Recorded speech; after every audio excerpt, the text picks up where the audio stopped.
Hannity now. In just a moment, we'll bring back our live studio audience. But first, the name-calling, the downright irresponsible language of the left has been on full display leading up to last night's Obama-Reid shutdown. Let's take a look. It is embarrassing that these people who are elected to represent the country are representing the Tea Party, the anarchists of the country, and the majority of the Republicans in the House are following every step of the way. We are for cutting spending. We're for reforming our tax code. We're for reforming our entitlements. What we're not for is negotiating with people who have a bomb strapped to their chest. An attempt by Republicans to extort from him what they could not get through the legislative process, what they could not get at the ballot box, what they could not get at the Supreme Court of the United States. This is playing with fire. Legislative arsonists are at work. Pretty incredible. Just a reminder, over the course of the next hour, with the help of National Review Online, we're going to be reminding you of the unintended consequences of Obamacare. But joining me now first with reaction to what you just heard, Kentucky Senator Rand Paul. Senator, not a big surprise, is it? Arsonists, terrorists, strapping bombs on themselves. What's your reaction to that? Predictable? You know, when I think they come forward with such hyperbole, I think people kind of discount them as not serious people. I think they also fundamentally misunderstand the way government works. Congress's job, what we're supposed to do is oversee the spending. We're in charge of the purse. We're in charge of deciding how it's spent and whether it's spent appropriately. And that means that laws, even previously passed laws, have to be judged on their merits and given funding proportional to their merits. And I think that's exactly what we're doing now. So I don't quite understand what they're talking about when they're calling us anarchist. Yeah, well, then that's just, by the way, the beginning of it.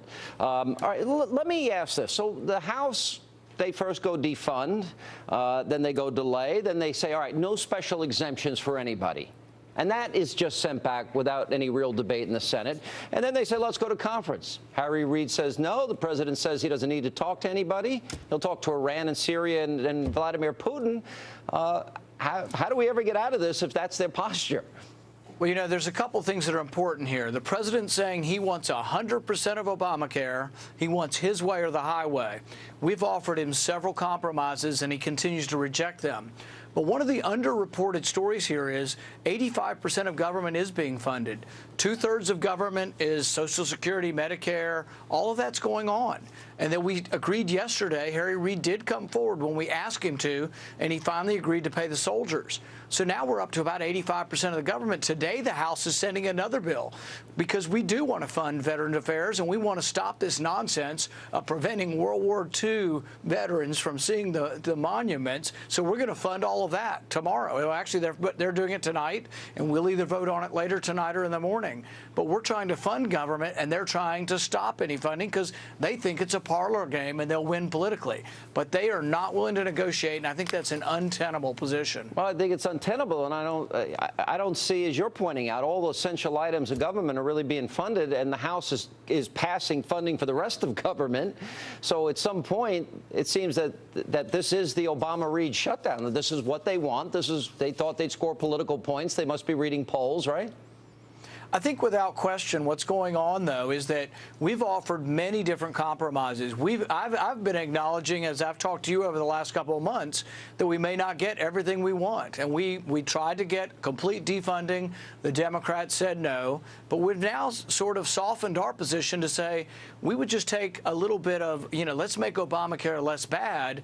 And they're not even willing to accept any modification, except for that the president's willing to modify it illegally on his own without the approval of Congress. But then any small modification, even delaying the individual mandate, he says absolutely no. And I think that's it's showing a real level of intransigence and this inability to negotiate that I think ultimately the American people are going to say, who's being reasonable here? I think the Republicans are being very reasonable. Yeah, look, I think they've now given 4 separate proposals. Now they're going to fund the rest of government. How they can be blamed for a government shutdown at this point is beyond me. But you know what? The American people will think what they will.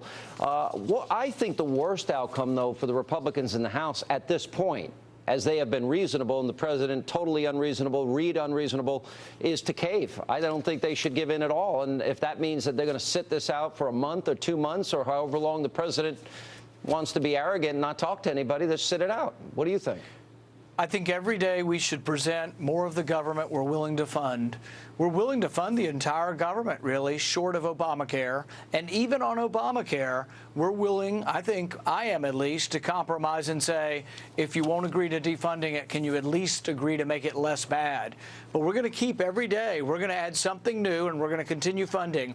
If he wants to be against funding the Veterans Affairs and taking care of our wounded soldiers when they come home, if Harry Reid wants to veto that, or the president wants to veto taking care of our veterans, by all means, let him come forward and explain to the American people why he's shutting government down and not allowing veterans to have their benefits. Now that they've rejected the special exemptions for Congress and big business, they won't even negotiate on that. They want special exemptions. Don't you think it's time that the Republicans in the House, that should be the last offer in terms of they should stop negotiating with themselves, considering they're getting no feedback?